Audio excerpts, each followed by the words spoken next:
Okay, so as I was starting to say, I am excited to get to talk about Tu B'Shvat with all of you today. Tu B'Shvat is a holiday that maybe you have heard about before, or maybe you haven't. If you have heard about the holiday of Tu B'Shvat, it is perhaps something you heard was the birthday of the trees, because that's usually how we describe it when we're talking about Tu B'Shvat with kids. And hello to those that just joined. Um, so on the one hand, Tu B'Shvat is the birthday of the trees. There's nothing incorrect about that statement. However, Tu B'Shvat has a long and really interesting history, and there's different aspects of the holiday that I want to explore today. And I have a little handout, so I'm going to share my screen, and we're going to go through some of this. I think if we were in person, I would divide you into pairs or groups, and while I certainly could do that on Zoom, I think it might be easier for me to kind of go through it a little bit more frontally, but I'd love for you to ask questions along the way and be part of the learning. So there are 4 different types of Tu B'Shvat, and we're going to see each layer of the holiday and how it all added on a different element to what we have today. So if you hold on one moment, I'm going to share my screen. And I also, in addition to actually sharing my screen, I'm also going to at least try to, I'm going to put the link to the document in the chat. So if you would like to open it up yourself on your own computer, I believe that will work. Hopefully this is the document. It's a PDF file. And for now, I'm just going to have everyone on mute. But again, feel free if you want to jump in and ask a question, you can unmute yourself or you can raise your hand physically or digitally with the raise hand feature on Zoom. So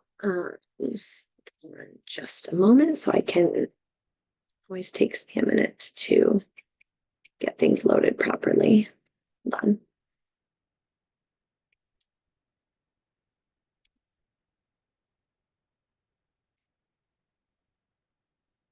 Screen. There we go. Okay, so can you see the oopsies? I just messed up my own. I want to be able to see you guys too. So 1 second. All right. So can you see now the 4 types of Tu B'Shvat? Yes, thumbs up. Okay. So there are 4 types of Tu B'Shvat, and we're going to look at all 4 of them. So, and just to not give away the ending, we'll start at the beginning, which is the 15th of Shvat of the Sages. So the Rabbi, holiday, yes? could you make it larger? Yes, I will. How's that? That's great. Thank you. Absolutely, you're welcome. So we are going to start with the Tu B'Shvat of the Sages. So first, I want to just say that the holiday of Tu B'Shvat is a date on the calendar. So this is very similar to, for example, 4th of July. When we are talking about 4th of July, we are talking about a holiday usually, but it is a date, right? It's the 4th day of the month of July. And in America, that's a holiday. It's our Independence Day. So similarly, the name Tu B'Shvat is a date. Shvat is a month on the Hebrew calendar. And tu, the word tu, is actually it's a way of making a word out of Hebrew letters that are related to numbers. So it is a tet and a vav, and together it makes the number 15. So this is actually the 15th of the month of Shvat. So on this document, you'll see it says the 15th of Shvat of the sages. So this day, the 15th of Shvat, is not a holiday that we know about from the Torah or from biblical texts. That's not where it comes from. So the first time that we hear about this day as a holiday is in a text called the Mishnah. The Mishnah is a text that was written by the rabbis of the 1st and 2nd century CE of the Common Era. So around the year 200 is when the Mishnah was redacted, was put together. So in this book, in the Mishnah, we hear about the 15th of Shvat. So I am just going to read this little paragraph and then I'll stop sharing my screen and we'll talk for a minute.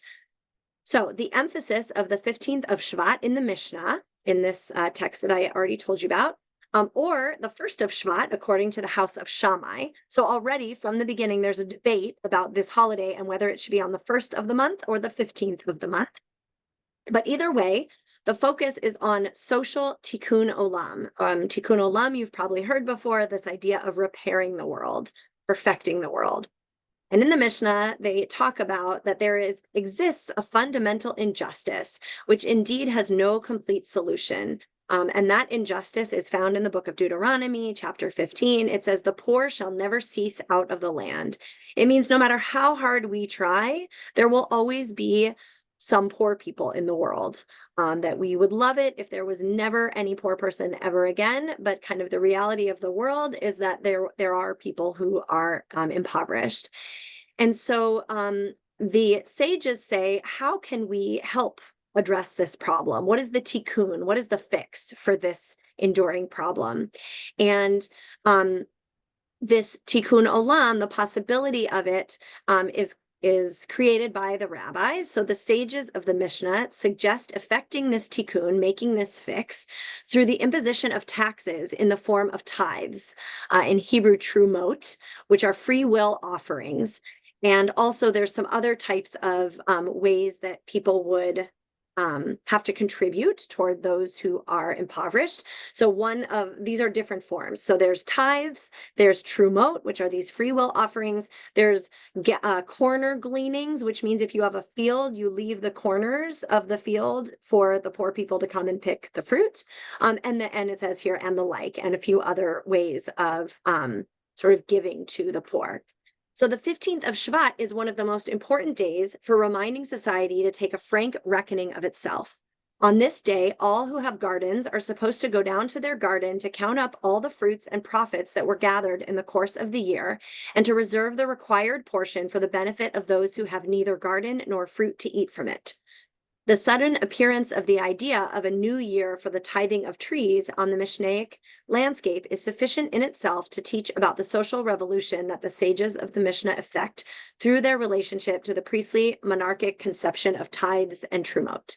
In the Bible, there is no mention of such a day, and the fact of its establishment testifies to a need to give more force to social and religious taxes that will improve the situation of those in need. So I'm going to stop for a moment so we can see each other and talk. So the 15th of Shvat, Tu B'Shvat, according to its earliest iteration in the Mishnah, is tax day. So we like to call it the birthday of the trees, but it's really tax day. What it means is from last year on this day to this year on this day, how much have your trees grown, basically? How much fruit have you gotten or other produce? And from that total amount, it will be determined how much you owe for these tithes, these taxes, essentially, saying you need to separate out a certain amount for the people who are poor in our community. And in the Bible, it does talk about the requirement to give to the poor. But what the rabbis are trying to do here is to operationalize that. Well, how do we know how much to give? When do we decide? Is it on Rosh Hashanah? Is it, when do we determine how much we need to give? And so they instituted what you might call tax day. So, in a way, I like to think of this as I think for us, it's like April 15th is tax day, right? Now, of course, for us, that's when taxes are due. When we're looking at how much our total earnings are, we're usually looking at a January 1st to December 31st kind of calendar. But then again, other businesses have other ways of counting the year. So there's the fiscal year. So for example, Temple Isaiah is on a July 1st fiscal year calendar. That's our new fiscal year. Other businesses have other dates that they start and end their fiscal year. So essentially, Tu B'Shvat is the day that kind of starts we'll say the fiscal year, and it's the day that then you are to assess how much you owe in these tithes. This is sort of a form of taxes. So I'm going to pause. Any questions or reflections? Had you heard this before? Anything? All right. Vicky, it looks like maybe you were talking, but you'll have to unmute. Go ahead. There's a button to unmute yourself. I just said I never heard this particular story before. This is new. Great. I love when there's new things. Great. Phil, I see you unmuted. Did you want to add anything? No. No, not at this moment. Okay, no No, problem. I'm good. Yes? Helen, um, okay, we harvested all our persimmons and our apples and they're about gone now, and I gave them to people in the neighborhood and to my cleaning woman. And was there a Jewish place I should have given them? Could have given them? Oh, that's a good question. So of course this Mishnah, or this teaching from the Mishnah, is describing a time in the community where the way that tithes and taxes and all of that was just done differently, right? Their society was different than ours. It was a more agrarian society. So yes, if you were living at the time of the Mishnah, the answer would be yes, you would have to bring a certain percentage of those fruits to the sort of communal gathering, and there were different ways that they did that then got distributed to those in need. In our community, at times there have been organizations that have done similar work. Some of you. Oh my God, you're so sweet. Oh, hold on, I'm gonna mute you. Some of you might have recalled there was an organization called Urban Farmers that used to do this, where they would come and pick fruit or other produce and then distribute it to food banks and to soup kitchens and, to people in need, to those who are poor, as a way to provide fresh produce. I believe Urban Farmers is not operational right now, and I don't know which other groups collect fresh fruit and vegetables, if they do. But it's certainly a possibility to give in that way. I would say the modern interpretation is more financial, right? That each year we look at our total earnings and we say, okay, let's give a certain portion to the poor, to those in need. And of course, each of us make decisions philanthropically in different ways. But I would say, yes, the Jewish practice is to say you should take a percentage of your earnings to give to the poor. And you could decide which organization or how to do that, whether it's through a soup kitchen or the food bank, or at Temple Isaiah, we, collect canned goods, and we at times have done a drive around Thanksgiving to collect money or food for those in need. So there are different communal ways of doing it. But in terms of your own produce and giving to others, you could, of course, bring it to a soup kitchen or to the food bank or something like that. But this was describing more of a communal way of doing that, because at the time, lots of people had a lot of extra produce, in terms of, like, that was their form of earning a living, right? Farmers, it's an agrarian society, so a little bit different. Okay, I forget the name of the Israeli guy who came and took our persimmons to that urban whatever one year. Urban Farmers. It might have been Yeah. Nadav, one of the members of Isaiah, Nadav. who worked. Yeah, he Nadav. worked closely with Urban Farmers. So Okay, if anyone wants to restart Urban Farmers at some point, it's definitely, I think, a need in the community. So thank you. you're welcome. Okay, so let's go on to the second part, and welcome to those who have joined in the last few minutes. We are going through the 4 different iterations of Tu B'Shvat, and we started with the first one, which comes from the Mishnah, which is sort of a type of tax day, a way of assessing how much produce we got in the last year. And in a way, this is where we get the idea that it's a new year of the trees, because it's the new year of the tithing of the trees, and also kind of measuring what the trees produced. All right, so let me go back to sharing my screen, and we will get to the second part of Tu B'Shvat.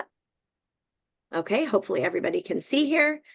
We now come to the 15th of Shvat of the Kabbalists. So the Kabbalists, you might have heard of the word Kabbalah. This is the mystics, Jewish mysticism. So, in contrast to the Mishnaic sages' social tikkun, the emphasis of the Kabbalistic 15th of Shvat is on theocosmic tikkun. So, according to Kabbalah, according to Jewish mysticism, the world was devastated as a result of the taste from the tree of knowledge. This is in the book of Genesis, and by the resultant expulsion from the Garden of Eden. The Kabbalists, who were students of a leader named the Ari, they took it upon themselves to repair this devastation by means of numerous rituals spread about the calendar. So some of the things that the Kabbalists brought to us, you might be familiar with. Here it's talking about Tikkunei Hatzot, which is midnight vigils. We don't really have that so much. Tikkun Leil Shavuot, which is the idea that you study all night the night before Shavuot. Another one that's not mentioned here is actually the whole practice of Kabbalat Shabbat, which is a series of prayers we say leading into Friday night service. All of that comes from Kabbalah. In any case, keep going. The 15th of Shvat is a day on which many Kabbalists try to get as close as possible to the Garden of Eden, to taste of its fruit and to heal its damaged trees. They do this with a long, drawn-out Tu B'Shvat Seder, at whose center they taste the fruits of this world and say blessings over them using techniques of special mystical meditations directed toward the fruits of the heavenly worlds. The custom of eating fruit on the 15th of Shvat is absolutely novel relative to the Mishnah and to the rest of the known rabbinic literature, to halakha, to Jewish law, as well as Agadah, rabbinic narrative.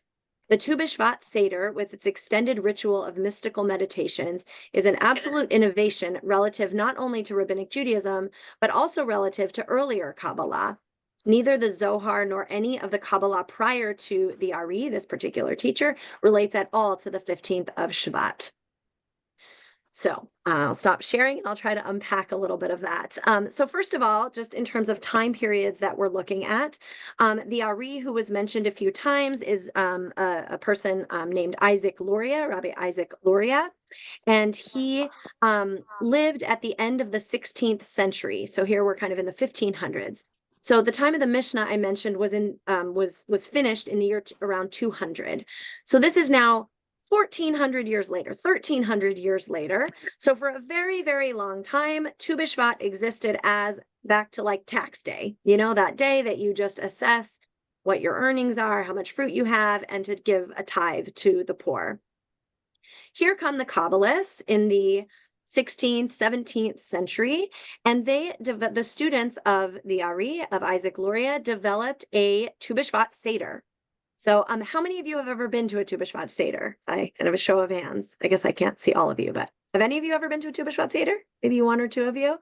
So this is something that is pretty popular today, actually. There are lots of Jewish communities that host Tu B'Shvat Seders. But the idea is that it is a Seder. Seder means order. So there's a certain order that you do things. And there are usually 4 sections of the Seder. And in each part of the Seder, you try different kinds of fruits or things that grow from the earth. There are also sometimes different ways of drinking glasses of wine or grape juice that are white or red, or a combination, or a certain combination, like maybe a quarter white and 3/4 red, or 3/4 red and 1/4 white. And all of it has symbolism in Kabbalah, in Jewish mysticism. And the idea here is that it's a way to back to that idea of tikkun, of fixing, of healing something, as opposed to it being the social tikkun, social justice, like we're going to help people who are poor. This is kind of this theocosmic tikkun, meaning we were expelled from the Garden of Eden, so we are going to reconnect with the Garden of Eden by connecting with the fruits of the earth in this mystical way. And we're going to try these different fruits and really connect with them. Some of the Tu B'Shvat Seders that I've attended also focus on the types of fruits and different types. So for example, there will be a section on trying fruits that have a hard outside, but a soft inside. So if you can think of something like a watermelon, right? Where you don't eat the rind, but you eat the inside. Then you can also think of the opposite, which is where there's a softer outside and a hard inside, something with a pit, maybe that's a peach or an apricot or something like that. And then there's ones that you eat where you would eat the whole thing. And then others, like the whole thing is soft. Trying to think of a good example of that. I don't know, maybe like even a grape. It's not exactly soft, but you can eat the whole thing. And then there's things where the whole thing is hard. And even if you can eat it, you might think of like a nut, something like that, where it's hard on the outside and the inside. And each of those, again, has symbolism. And for the sake of time today, we're not going to go through all of that. But if you want to Google Tu B'Shvat Seder, you will see many, many examples. But it comes from this Kabbalist mystical approach to the holiday of Tu B'Shvat. And as it was emphasized in this little handout that I have, this was absolutely new in its time and really was very separate and different from the idea of the Mishnah, which was, again, back to kind of this tax day, day of tithing. Any thoughts or questions or reactions before we move ahead to the next layer of Tu B'Shvat? You want to share? And welcome to the couple of you who've joined in the last few minutes. All right. Well, we'll keep moving along here. So the third layer of Tu B'Shvat comes to us from the Zionists. So you can already imagine we're jumping ahead a few hundred years. So now we're talking about the end of the 19th century. So this is before the state of Israel was created, but kind of in the early years of Zionism, the late 1800s, we get this next stage. Once again, I will share my screen so you can see the text. Here we go. Oops, I'd love to move this. Okay. So, Tu B'Shvat of the Zionists. Can you all see? Hopefully. Yes. All right. So, the Zionist 15th of Shvat is a day of national historical tikkun, of healing from the devastations of the exile. Whether these resulted from external causes, such as oppression and anti-Semitism, or from internal causes, such as the religious halachic leadership. By the way, I will explain all of this in a few minutes after I read it all. More than any other day, this day symbolized the longing of the Zionists to be healed of their diaspora characteristics, to be joined anew to a patch of earth, of land. On this day, the Zionists taught themselves and their children to color the land of Israel green with the planting of thousands of trees. They would thus, so they believed, again take possession of their homeland by making the desert bloom. Likewise, so they hoped, they would teach themselves and their children to stop their exilic floating and finally land on solid ground. The rebellious nature of the Zionist Tu B'Shvat relative to the prior biblical, halachic, and Kabbalistic perspectives is patently obvious. The planting ceremony, even a ritual, is a definite innovation in the landscape of Jewish ritual. As we will see below, it was imported at the end of the last century from rites celebrating spring and May Day and slipped into the traditional 15th of Shvat. Okay, I'm going to stop there. Okay. So this is the Zionist layer. So hopefully you're seeing that there's all these layers of Tu B'Shvat. We started in the Mishnah in the 1st and 2nd century. We added this Kabbalistic layer, which is this tikkun, this cosmic tikkun, return to the Garden of Eden through the tasting of fruits and doing this special Seder ritual. Now we get to the Zionists of the late 19th century. And I like to think of this as the JNF Tu B'Shvat. When I was growing up, JNF, the Jewish National Fund, would always, you could plant a tree in Israel, right? You could literally go to Israel and plant a tree, or you could send money and they would plant a tree in Israel for you in your name or in honor of somebody. So this is that version of what we'll call the birthday of the trees. The idea here is that Zionism in its kind of pre-political form was the idea of a yearning for land, for the land of Israel, for the Jewish people to be in a land of its own. And of course, Jews lived in the land for a long time, but after the Second Temple was destroyed and Jews were exiled, which happened in the year 70 CE, since that time, Jews have always been kind of yearning for the land. And in the early Zionist era of the late 19th century, as Jews were starting to actually live in the land of Israel, the idea was to really plant themselves, to be rooted in the land. And so then it's not just about kind of trees in general or assessing how much fruit we got in the last year. And it's not just about tasting fruit to somehow connect us to the symbolic Garden of Eden, but now it becomes a real literal connection to trees and to the land. And the idea that we want to feel that sense of groundedness. And that's where this connection to planting became. And so Tu B'Shvat became a holiday of planting trees, which does mean planting trees in Israel, but it also got spread to really the whole Jewish world that on this day we plant trees. And I've been in communities that did that on Tu B'Shvat, wherever they were, even if not in Israel, that said, this is a day for planting, for starting something new and really connecting to the land.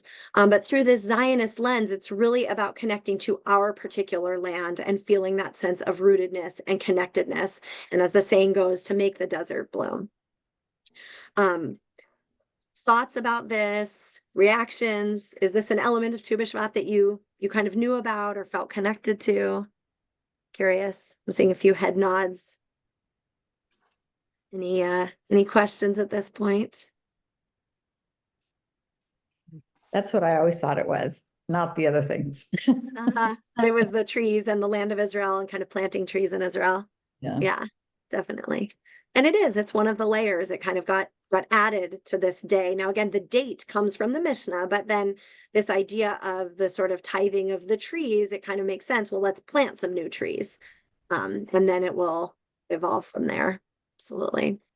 And so do they still do this in Israel on Tu B'Shvat, is plant trees? Is that a custom? It's a good question. I don't know today. I don't know if it's particularly on Tu B'Shvat. I mean, yes, definitely it's still accustomed to plant trees in Israel, just in general, and to continue to sort of have that sense of connectedness to the land and to help the land bloom and grow. And so planting trees in Israel is definitely still a big thing. But is it something that people do ritually on Tu B'Shvat? I'm not sure. I haven't seen that very much, or I don't hear about that very much, so I'm not sure. It's a good question. Andrew? So in terms of going back to the sages and the social revolution, that kind of caught my attention, but here with the Zionist layer, I mean, the reference to May Day and rooting, is there also a social element of the holiday in the Zionist layer, or is it purely environmental as far as planting of the trees, or is there more kind of rooting us together in the land, right? Yes, it's actually more social than environmental, because in a minute we're going to get to the environmentalists, which is the next layer, which really is a very late 20th century thing. So in a way, it's a great question. And yes, I would say it's social connected with the land. It's both. It's we as a community are going to sort of come together in the land and do this enterprise of like making the desert bloom and growing the trees. But it's not even primarily about just the land. It's very much about the connectedness of the people. Rooting the diaspora together and then putting the diaspora in the ground, right? Exactly. And there was a piece here about also getting rid of an exilic mentality, which is that as you know, Jews have wandered for thousands of years, this idea that collectively we are rootless. We are kind of the wandering Jews who don't really have anywhere, and we feel this sense of exile internally, that the idea of Zionism here is about planting in the ground to eradicate that sense of rootlessness. And that's true even for those that don't live in the land, that like somehow by planting trees, and we'll say planting trees in Israel, it helps us feel more rooted and grounded as a people, even if we aren't living there, right? So I think that's where even that impulse for I'll say for the diaspora Jews to send money or to plant trees in Israel, even when we don't live there, it's like our own way of kind of rootedness. If that makes sense. So it is both social and collective, as well as almost like spiritual about what does it mean to be rooted, and then of course connected to a place and the land. All of the above. And in some cases there were questions about in Israel, sometimes the planting of trees was really, really important and amazing. And sometimes were things overplanted? Were they planted in areas that maybe ought to still be desert, you know? So that comes to the environmental layer. But how do we plant in sustainable ways is another related question. All right. Anything else on this front? Yeah. Well, just in reference to the roots, I suggest everyone look at the current art exhibit. Thank you. Thank you for sharing that. Yeah. So we have an ongoing art exhibit in the adult lounge at Temple Isaiah, and every few months it changes themes. And right now it's all about roots. So what does it mean to have roots and to be rooted? And I'm sure, well, I'm not 100% sure. I'm fairly sure whoever made the decision, and I don't know, Helen, if you were part of that, but probably it was connected to Tu B'Shvat. Yes. And this is the season of thinking about our roots. Each of the exhibits is tied into a holiday. So it makes sense then that this one would be connected to Tu B'Shvat. Yes. Great, thank you. Thank you so much. All right, so let's jump to the fourth layer of Tu B'Shvat, which is the Tu B'Shvat of the environmentalists. I'm going to load it on this, on the screen. Here we go. So the Tu B'Shvat of the environmentalists. The environmentalists' 15th of Shvat is a day of ecological tikkun olam, of repairing the planet, which has been appallingly devastated over the course of the last century by the human race. Beginning in the 1970s, environmentalists started to cry out and warn us against cutting off the branches that we were sitting on. Some of the Jews among those who sounded that alarm felt a need to express themselves in the terminology of their own culture. That is how Tu B'Shvat became more and more the central day of environmental awareness in the Jewish year. More and more Tu B'Shvat Seders began to take on an environmental character, and recently Tu B'Shvat has even been declared officially to be the Jewish Earth Day. So I'm going to stop sharing my screen and we'll reflect a little bit on this layer. This is a layer that maybe many of us know well, that when we say Tu B'Shvat is the holiday of the trees or the birthday of the trees, often that becomes, again, like Jewish Earth Day. This is our day of thinking about how do we take care of the earth? How do we take care of the trees? You know, let's focus on recycling. Let's have a day where we do a cleanup project. But this kind of environmental focus is a very new layer to Tu B'Shvat in the grand scheme of Jewish history. So not new like last year, but new as in the past 50 years or so, starting in about the 70s and 80s. But I would say even more so in the last 2 or 3 decades. It's really taken on a strong impulse in this environmental lens. So we have just to kind of recap, we started in the beginning with this social tikkun, this healing the world through thinking about the social issue of poverty and of having a day in which we assess our resources, our produce, and then we tithe or we figure out how much ought to go to the poor. The second layer, which was many, many centuries later from the Kabbalists, was a more mystical lens on a kind of this theocosmic tikkun, this, we were expelled from the Garden of Eden, so we're going to reconnect with those, I guess you could say roots, but really that sense of perfection of the Garden of Eden and the connection with the fruits of the earth and having a Seder and thinking about things through a more mystical lens. Then we get into the modern period, particularly the 19th and 20th centuries with the early Zionists and a connection to the land of Israel and to being rooted in the land and planting trees in Israel. And then we get to this very, very modern piece about environmentalism and kind of that Jewish Earth Day and a focus on our responsibilities toward the earth, that when we think about Tikkun Olam, we can think about it through those other lenses, but we also want to think about Tikkun Olam as kind of literal. How do we heal the world, the earth, the things having to do with, let's say, global warming and climate change, and how do we think about our responsibilities to the earth that we're part of? That's become a whole new layer to Tu B'Shvat. So one of the things I really appreciate about looking at it in this way is that not any single one of these layers is right or wrong. They're all just different evolutions of this holiday, and they're all there. There's a term that I don't remember that's about when there's a text that then was kind of something else was written over it and something else was written over it, and then scholars go back and they're able to kind of see what was underneath.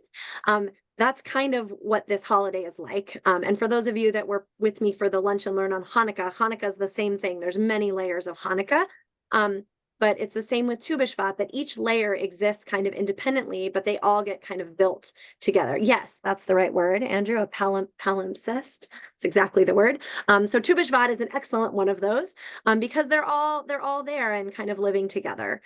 So when we think about how to observe Tu B'Shvat, what we might do to acknowledge it, to celebrate it, it kind of depends. Any of these different lenses are wonderful ways to observe Tu B'Shvat. So it might be that it is an opportunity just after the new year to, even before we get to April 15th, to reflect on kind of our own produce, our own earnings, and how do we contribute to the poor, and how do we make a difference socially for those that are in need.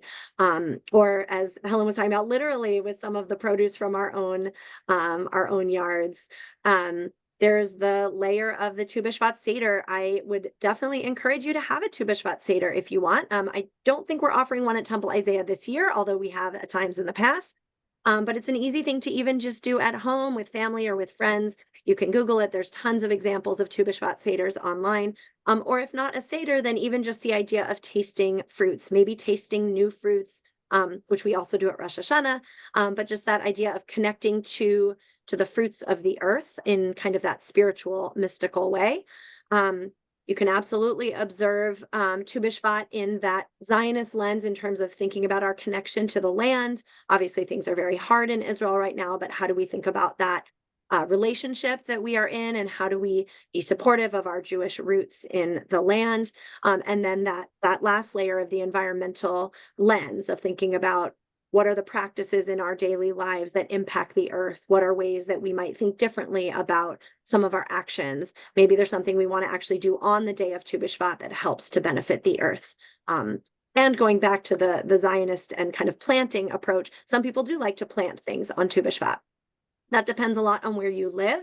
I grew up in Colorado, where usually it was pretty snowy around Tu B'Shvat, and it was sort of this weird irony to celebrate this birthday of the trees when it's snowy and there are, the trees are bare. Here in California, it's a pretty easy time of year if you want to plant something, so you certainly could do that. But the last thing I'll say about the location and where you are is that our climate here in Northern California is very similar to Israel. So you can see where it kind of maybe seasonally makes sense that this might be sort of the end of one year and the beginning of a new. And sometimes around January, February, some trees and plants do start to blossom and bear flowers or fruit.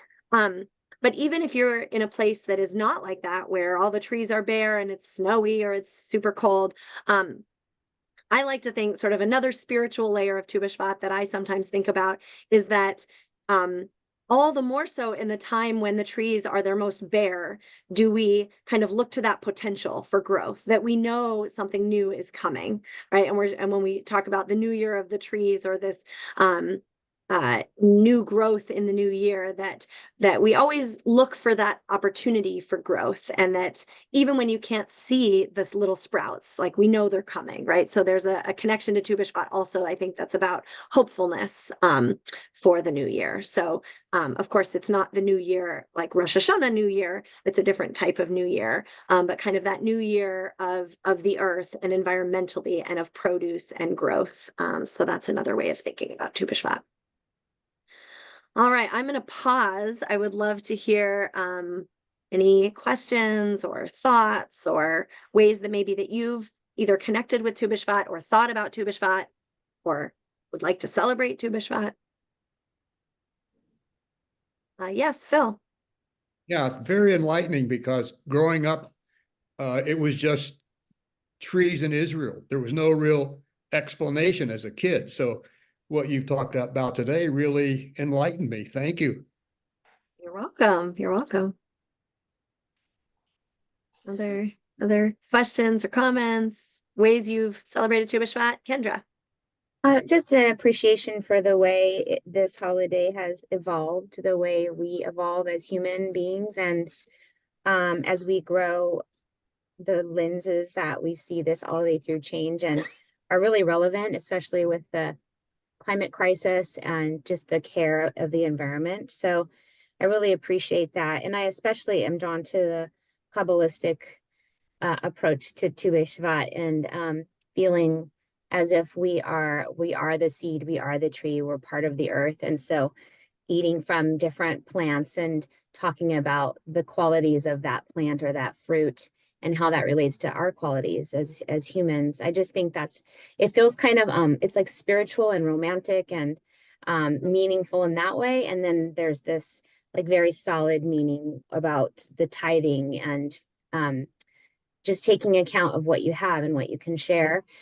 And what you can give away. I just really love all the different approaches to it. And it's a lot of it's, some of it's new to me to hear about it. So I really appreciate it.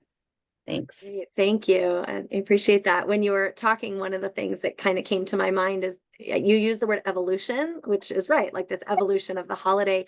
And it made me think about how that's so true of trees and of plants, right? The evolution from seed to sprout to the growth to the flowering to then, the leaves fall off or the produce comes off, and then it kind of the cycle starts again. And that evolution that happens in the cycle of a tree or of a plant, there's something really neat about the symbolism of how that is true of this holiday, the sort of evolving nature of the holiday, and who knows what it will be hundreds of years from now.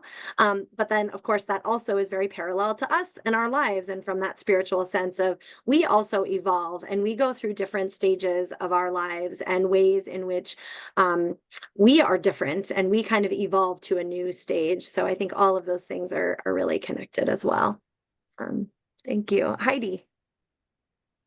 Hi, I just want to say thank you for doing this. I've heard in different parts of Tu B'Shvat, and I felt like they were puzzle pieces in a box, and you kind of put them together for me. So that's pretty cool. And I also relate on a really personal level, like, well, so much of it just speaks to my heart. But our ketubah is two trees that have like melded roots, and then the canopies kind of go together too. Like it is. I also liked the other person, I think it was Matt, who said that, going from the diaspora, I was single and everywhere. I mean, you could take it on so many levels, and to be rooted in my community, and it's just such a beautiful holiday, even though it has relations to taxes, it's still good. Well, and if you think of taxes as doing social good, right? We collectively come together for the well-being of the whole community. I mean, that's what taxes are meant to be about, right? We all contribute something to the greater good. So in that sense, even though sometimes even the word taxes has this negative connotation for people sometimes, but still on the sort of spiritual sense, we're doing something for the collective good from each of our own resources. And that's very much part of Tu B'Shvat. And what you said about the connection with the ketubah, which was really lovely, about that sense of like being rooted in relationship, also is kind of another way to think about that sense of roots. Absolutely. Thank you. Thank you for sharing that. I think somebody else had their hand up and I can't remember who it was. Vicky. Hold on, you're going to have to unmute again. All the holidays in our religion always have tikkun associated with it. I find that very nourishing to the soul. Exactly, what is the translation of tikkun? Is it health? Is it healing? Is it donation? Is it gratitude? The word tikkun is to fix, to mend or to fix. So, we use it like to heal the world and kind of the metaphor of healing the world. The word to heal is refuah, so it's a different word. Tikkun is to fix something that's broken. So when we talk about the social tikkun here, we look at the brokenness in terms of sort of socially in society, or if we're talking about economic tikkun, what are the ways in which the economy is broken, or environmental tikkun, how do we help to fix the brokenness in the environment? So it's a fixing. Yeah, but you're right, there is a tikkun element to many of our holidays. Absolutely. On Yom Kippur we talk about or at least sometimes we might say like tikkun hanefesh. There's like a fixing of our soul, our spirit. So yeah. I'm sure we all planted trees in Israel. At some point, probably in the same spot. Many of us might have done that. Thank you. Other thoughts or comments? Andrew. Just FYI, because you mentioned JNF. So JNF still does have a program where you can contribute money and earmark it for planting trees in Israel for anyone who's interested. Great. Yes, definitely they do. And they've actually, they've sort of, as with all organizations, they also have kind of shifted over the years, and they still offer those opportunities for planting trees. I know they also had in recent years, in the last 10 or 20 years, they had a pretty big shift to also doing a lot of work about water, because one of the big issues environmentally in the land of Israel has to do with water, and water as a resource, and not enough water, and who's using the water, and where does it go. And so I know they've also done a different way of being kind of rooted to the land is through water use, and that's another way that JNF has tried to make a difference. So yeah, we can still plant trees in Israel through JNF, and also contribute to the kind of blossoming of the land in other ways as well. Thank you. I just remember as a child, they had those JNF like tzedakah boxes. That was like a big deal. They sent out these little boxes. They still do, I think, but it's a little less widely done today in the same way. But the need to think about that environmental layer as well as their connection to the land and to the land of Israel is definitely still there. All right, well, I think we will wrap up. Before we do, I want to remind you that this Lunch and Learn series is designed to be an hour once a month on Zoom during lunchtime as an opportunity to learn about a wide variety of Jewish topics. And as I said, we record them so we can build a library. So we have a whole bunch of recordings we've already done. When we send out this one, we'll have the links to the other ones that have happened over the recent months. And the upcoming sessions are going to be in February. We have an overview of Zionism, just what is Zionism. There's lots of different types of Zionism. So that will be with Rabbi Lawrence. Then in March, we have a session with Rabbi Miller on the Purim story, going beyond the spiel and kind of getting at a little bit of the deeper layers of the Purim story, which I would say is especially relevant this year because it has a lot to do with what do we do with evil. Then in April, we have another session with Rabbi Miller, that one about the Passover story and kind of some of the origins of Passover story. And then in May, we have a session with Rabbi Perlman about bringing Judaism into your home and into your life as an adult. And what does that look like? And so those are the ones coming up, but then we will, of course, be continuing into next year. So it's great to get to see all of you and learn with you. And I hope that you have a wonderful day today and a really great Tu B'Shvat. You have a couple of weeks to make some decisions about what you'd like to do on Tu B'Shvat. Again, it's on January 25th or the night of the 24th into January 25th this year. So I'm going to stop recording.